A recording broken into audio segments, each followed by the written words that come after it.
We learn to live and live to learn in what has turned out to be an unprecedented situation, an unprecedented pandemic, with history being written across the geography of Mother Earth. And a minor virus has created a major catastrophe, making each and every one of us rewind, reboot, reset, rethink, re strategize, reformat before we rebuild a new future, a new normal.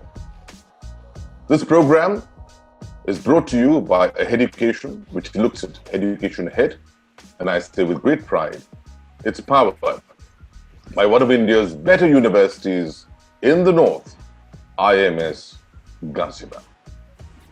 As always in our show, we have a host of luminaries from whom we hope to learn from.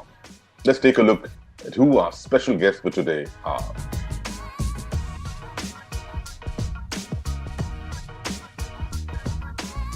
Higher education, professional education is a must. Of course, we all know that. But it assumes a unique importance, particularly in the post-COVID environment. Its importance magnifies in terms of diversity, in terms of opportunity, and also in terms of employability. What does that mean? Let's get our first voice in, Professor Alok Pandey, who's of course the head of IMS Ghaziabad. The opening address from you before we start going on to our questions from our students. What basically happens in India is that we have large number of educational institutions, but they still are very low for the requirement. Currently around 28 million students in higher education in India, and if you really want the gross enrollment ratio to grow up to 30% by 2030, we would need a lot more. In fact, say approximately, if you the total number of college-going students, if it goes up to say around 140 million, one of the highest in the world, we need to create at least 400 to 500 colleges per annum in higher education. Professional higher education is the only option for an Indian student to start working somewhere. Now, if I talk about management education, what can you do after doing management education? One, you would learn the trends in business, and you will be able to find out as to how to work your way through an organization, how, what is finance, what is accounting, how is it linked to running a business. You probably will be studying different electives like finance, marketing, information technology, international business, data analytics, and all these subjects you have never studied before. You will come to know about things which nobody has taught you in colleges. We are very clear now, the kind of colleges, the way they function in India, they have no understanding that you also need to have critical elements of thinking in your education. They have only taught you how to remember, how to understand, and how to apply. How should we inculcate the qualities which is required to be a professional? Simran wants to know, as we prepare to enter a new era of work, what will change? Do you really feel the importance of higher professional education in this post-COVID era? And Mansi wants to know, what are the important points that we should consider before opting out for higher education after this pandemic? My dear students, at this point of time, we need to focus on more of contribution, more of doing, rather than talking, rather than defining things. My dear students, these three questions which you have put up to us, let me answer these questions based on two different angles. One, that I see it from the point of view of an emotional and social angle, where we say you need to serve the society, you need to contribute for the country, you need to contribute for the globe. Second, continuing to the first point, now we say, पहले हम कहते थे कि पढ़ेगा India तो बढ़ेगा India, अब हम कहेंगे कि आप करेंगे, if you do, the economy will get better. So better you do things rather than talking on things. My second point is most important, that is economic aspect, economic angle, that we need to create the professionals. You need to create professionals within you, my dear students. Now the point which you have mentioned, the question which you have mentioned, what should be the qualities for a higher professionals, a higher educationist. Let me take you through different points. Let me focus on 5 different points. First point is that entrepreneurship. Why professional education is needed? Professional education is needed to make you professional, to make you self-reliant, to make you employable. To become self-reliant, if you become self-reliant, I'm sure the country would become self-reliant automatically. Now, as an educationist, as an institution of higher education, higher learning at IMS Ghaziabad, we try our best to inculcate these entrepreneurial skills into our students through the Entrepreneurial Student Society Incubation Cell, where what we do different activities like Ideathon, like business art, like business mela, like business plan competitions with the help of our senior alumni and industry giants time to time. I am by heart a hotelier. I started with hotels. But incidentally, I fell into this line by chance and not by choice. I was actually studying economics. And suddenly an opportunity I saw, which I had never heard about sometime in 1989, about something called hotel management. I had absolutely no idea what it meant. I just applied. I got through multiple rounds of interviews and written examinations, and I joined. But before joining, I had absolutely zero idea. What exactly is this line about? What happened? What will I become? How much I learn? I had no idea. I just jumped in.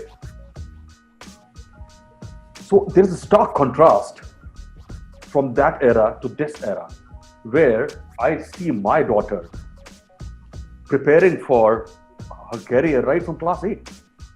She was very clear that this is what she will be doing in 9th and 10th and then 11th and 12th. And she has a plan A, B and C ready. That this is a plan A. If that doesn't click, there's a plan B ready already in place. And she's working on all those plans simultaneously. So there's a stark contrast. So I think because of the awareness which is there because of digitization or any other reasons has made a lot of impact. So, however, coming back to the question posed by Chetan, higher education. See, while working in hotels, I completed my graduation in commerce. I shifted after 5 years in the industry into training mode, into entrepreneurial training mode. While running an educational institution, I completed my PhD in tourism. At that time, to be very honest, I had no idea whatsoever why I'm pursuing my PhD. I was a businessman. I was into an entrepreneurial mode, and that was supposed to go on for forever. And I did my PhD. So then what happened? There were some unforeseen circumstances. I had to come back to job about 5-6 years back. The PhD helped. And here I am working as a senior director and heading a Z division with Quality Council of India. It's an autonomous institution under the Ministry of Commerce. So if any time we feel that this particular course at this juncture may not help, think again. Is higher studies necessary for securing a job? Muskan wants to know, how will COVID-19 affect the national exams like CAT, JEE, etc., and how will it impact the student's life? And Nimisha wants to know, what will have more importance? Courses from foreign universities like CFA, ACCA, CPA, or Indian Institute courses like CA or CS?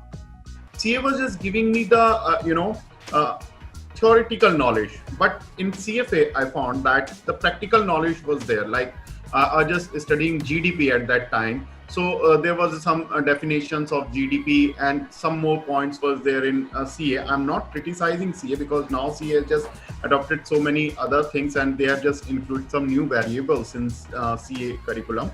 But now at that time CFA CFA was just teaching me how to calculate GDP, how to use GDP data, how to read GDP data. So that kind of study was there in CFA. So I opted CFA, and I am proud to be in CFA because it gave me a different spectrum. It gave me a different direction in my life to study the variables, to study stocks like I have many friends. Those are CA and those are involved in stock market analysis. But what I found is that I have a different parameter to analyze all the variables in identifying stocks, to read about the variables. So CFA is, I think, a better option to enter into the finance field. What is happening over here, those the traditional universities, those who are running the traditional programs like graduation and post graduations like MA, MCom and MSc, now they have entered into a professional higher education, and they have started giving some professional like degrees like MBA and all. So here is the biggest problem, because they are having around 200 courses running with them, and they are offering another course from a professional thing. So it's not their focus area, but still they are operating as one another program. But what is the requirement of industry? How employable, like how a student can be employable, means the education provider must have an understanding about the industry. He needs to a requirement of market. He needs to understand. So wherein now the bifurcation comes. Like I'm coming from a management college at IMS Ghaziabad, which is an autonomous college and autonomous institution offering PGDM program. So basically our name stands for management education. We have been incorporated for imparting management education. So our main focus is like whatever we are producing, whatever students we are producing, that has to be like as per industry requirements. That has to be accommodated in industry. So we need to work closely with the industry, what they are looking for, and we need to. So what we are doing, we are trying to inculcate the requirements of industry in our students. That's we are working. And the problem is like in industry or in a market, we are putting a question mark on professional educations. Like most of the graduates and postgraduates are not employable. Priya wants to know, how should a student embrace himself or herself to become eligible for job, which have become a nightmare in this post-COVID world? Ansh wants to know, how will issues such as lack of communication, skill building, and student-teacher relationship building eliminated by online education? And Dipali wants to know, what are the challenges that university must meet to ensure that their strategic goals are properly aligned to the needs of the business sector? Quote a recent survey conducted by one of the major recruiting platforms called LinkedIn. So they have identified 5 skills that are going to be extremely useful in the next normal world. And mind you, what we are talking about is 2 sets of skills, hard skills as well as soft skills. Post-COVID, one major change that has taken place is now the jobs are not going to remain a full-time 9 to 5 kind of jobs in most of the cases. They might get converted into gig jobs, where you take up a small project somewhere and do another small project somewhere else. That not only opens a large number of doors for you, that is also going to be profitable for the employers. Having said that, which are those skills which you can transport from one gig to another? Right? So these are known as soft skills. Of course, we all know that. Soft skills are discipline and company agnostic. Remember, friends, that is extremely important. As young students, you need to focus on those skills which remain agnostic to functions, which remain agnostic to firm, which remain agnostic to different employment opportunities. Specific areas, specifically, I think one of the questions that came out, I'm very impressed that, this is a battle that has been fought in any and every organization, which today they talk of communication skills. People need to communicate. If you communicate, you will be able to solve the problem. And of course, in terms of an evolution that has happened, I can give you my own example. In the area of finance that I chose, I started my career with more on the financial services side, then had an exposure in the, core manufacturing industry. And of course, last, I think, about close to 21 years, I have been in the IT outsourcing area, which is evolving by the day. And so is, typically, and for all the students who are listening and interested in finance, finance function is completely evolved. It's no longer, limited to a role where today we say that, your job is only to stack up numbers or only to eventually help us generate a P&L and a balance sheet. I think it's completely changed. We are no longer called, pure finance, conservative finance guys, but we are called as business finance people. Got my sketches with myself, and I've got 6 to 7 sketches. and I'm going to show you. If okay, so I started sketching because I developed interest in when I was 5 or 6 years old. I used to imitate those sketches. They were present in our textbooks, which were colored and eye-catchy. So that was the time I developed this hobby, and well, it is also a healer to me more than anything else. It always, allows you to sit back and sketch a picture at your own pace, and you can just draw whatever you want, have fun while doing it. There are no rules.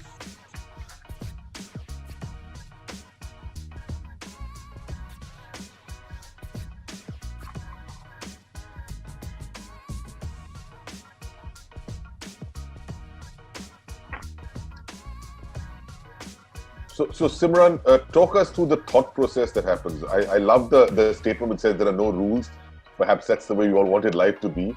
And do you plan to pursue this as a profession as well? What are your thoughts on this? No, sir, I don't want to pursue as anything else. It's not my passion. It's just my pace. Whenever I feel occupied by the bunch of thoughts, it is the only thing which contents me, and I feel ease with it, and it makes me happy. And whenever I feel a little stressed or something, it helps me in that. What a beautiful thought. And this is time, Dr. Surbhi Singh, from the IMS, these are times when the students have been dealing with a lot of conditional issues like stress. And it's so imperative that they find their own space, because it's only when they find their own space, they'll be able to create space for others. Basically, in IMS Ghaziabad, we definitely try to give lots of openness to our students, so that they can create, they can come up with their innovations, agility, and their positive attitude. Since we are known for the professional studies, we offer the higher skill based courses. So we basically try to develop the critical thinking in our students. We try to nurture the thoughts, their deeper thoughts, by our course offering. So, like in our campus, our main focus is to create a learning environment in which the students can actually come out with their creativity and innovations. Now, if I see for these professional courses, definitely they are they are helping a lot the students in honing their skills. Not only limiting them to the educational area, but also there are so many diverse areas. Now, if you would see for my own institute, we are providing platforms to the students where they are arranging mega events like food conclave, entrepreneurial cell, financial. And if I would say about these professional institutes like IMS and Technia and all these, they are definitely into providing fellowship opportunities to the students, exposures to the students, where they can where they are not able to not only just able to present themselves in a wider public area, but also they are able to execute.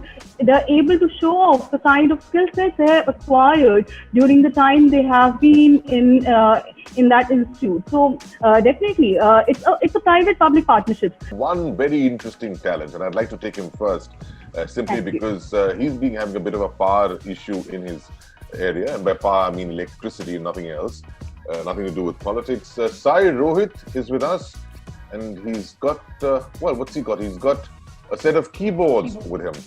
What's the key to your success, Sai? Let's hear it. I'm going to play Michael Jackson and Breathless song by Shankar Mahadevan. Wonderful. We're all ears. Please go ahead.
So congratulations to both of you, Sai and Simran. Thank you for spending some time with us and showcasing us your enormous talent. Well, we've also got to showcase a lot more. Several questions coming your way, but in just a moment. Quick break, and then we are back.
Welcome back to this very special class of 2020 that's brought to you by edumate.tv. It's also produced by Aheducation, which looks at education ahead, and it's very proudly powered by IMS and Ghaziabad. Aishwarya wants to know, will the post-COVID environment be a wake-up call for higher education to transform into a more practical and research-based system? Shimron wants to know, will on-site education activities be limited to certain times of a day? And if higher education will become a must in this post-COVID-19 scenario? Carmelina wants to know, should a master's degree be a must for graduates to reduce unemployment in the country? In this country, largely people who come and teach, they basically come because they have no other avenue to make a living. And that is true at school level, that is true at college level. And when they go to the classroom, they literally have no understanding of either the subject area, nor its connection with the society, nor the problems of the society. Their only problem is unemployment. And they solve their unemployment by punching in the morning and punching out of the institution or school or college in the evening. The result is that we've come to a point where our students are completely unaware of what is going on. In fact, remember, there are only two windows you provide to a young student in school or college level. One is through the teacher who goes to the classroom, and the second is through the books or the library resources you provide to the students. So either way, we lack good quality trained teachers and we lack good quality libraries. In fact, library culture is completely missing in this country. I'm glad to hear from some of the students that they're talking about the relevance of education. Somebody is talking whether master's degree is required or not. You know, in India, master's degree is a must. Why? Because your education system fails you till the graduate level. I have often said, you go and check up with the engineering colleges, how are they passing their engineering course? They just buy a guidebook. They read 5 questions and give an exam. You ask an engineering graduate in this country, how does an electric fan work? An average engineering graduate. I'm not talking about the IITs, which are a shade better, not very good in fact. The quality of IITs also has fallen over a period of time because of lack of research. So what my take on this, one, that research is an integral part. It should be there from graduation level. But before that, we need to have teachers who are trained in research, and efforts should be made to ensure that only trained teachers go to the classroom. Our institute, in Technia Institute, we focus on many that is skill-oriented activities that will upskill the students so that they could adopt and they could compete in the market. Because we know in our curriculum, the curriculum is lacking with there is a linkage that lacks the linkage in between industry and the classroom teaching. So to bridge this gap, we at Technia Institute focus on curriculum activity, extracurricular, co-curricular activities, and we have a very good cell that is called as IIC, that is Institutional Innovation Cells, that promote the entrepreneurship entrepreneurship among the students. We arrange skill-oriented or many, like we arrange webinars, and we have many workshops we conduct. Actually, when we look into this particular angle, I feel that is, as a teacher, like we tell them like what is the importance of it, right? Yes. At a graduation level, maybe the students are not up to that particular marks. Maybe as a part of a teacher, it is our duty to inculcate like what is the importance of having a more of a higher education. So it all depends upon like how we are able to motivate the children where they can opt for a better opportunities. At the end of it all, higher education is a must. I start out by saying that there are 2 spellings of the word higher. One is H-I-G-H-E-R and the other one is H-I-R-E, because one leads to the other. So you need to understand that in its prospect. And if it's not only about life learning, it's about livelihood. And if you're at the bottom of the pyramid, all the more reason you should be looking at higher education very, very closely to move higher up the ladder of Maslow's need hierarchy theory. And as I often say, it's higher education that bestows you with the 3 R's. First, of being relevant. Next, of being responsive to the changes. And C, being responsible. And if you're that, then you're in the making of a very self-reliant India. Thank you for joining us and being a part of this show. As I always say, to educate better, you better educate.